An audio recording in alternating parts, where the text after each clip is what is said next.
মধ্যে আগে পাতকপি কপি কেটেছি আর পেঁয়াজ কেটেছি, কুচি কুচি করে মরিচ কেটেছি, এক চিন আদা, এক চিন নুন, এক চিন তেল, সস্তার তেল দিব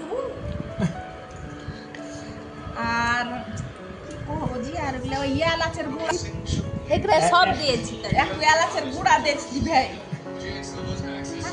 ভাই তোর আমরা এলাচের গুঁড়া খাও না।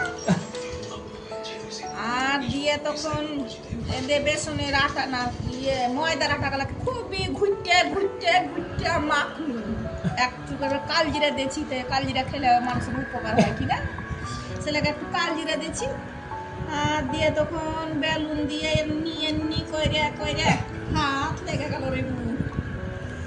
তারপরে বানাইনি, তারপরে দিয়ে দিয়ে হ্যাঁপি দিয়েছি বাঁধাকপি বুঝলে দিব আমরা পাতকপি কহি, তোমার লেগে আমি বাঁধাকপি কইছি, তুমি বুঝতে পারবে কি না।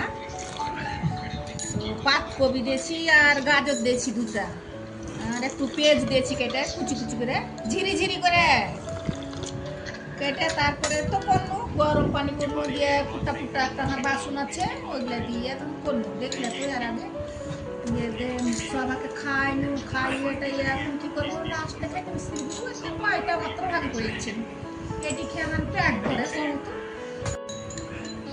কিভাবে পস্তাছি। হ্যাঁ আমার ভাগ্যের মতো মাত্র কয়টা করেছি। এগুলোর নাম মোমো জীবু খেয়েছিল এখন খাওনি, না খেলে বুহার বাড়ি আসছে, আমি মাছ দেখলে করে খাওয়াবো। হ্যাঁ ঠিক আছে।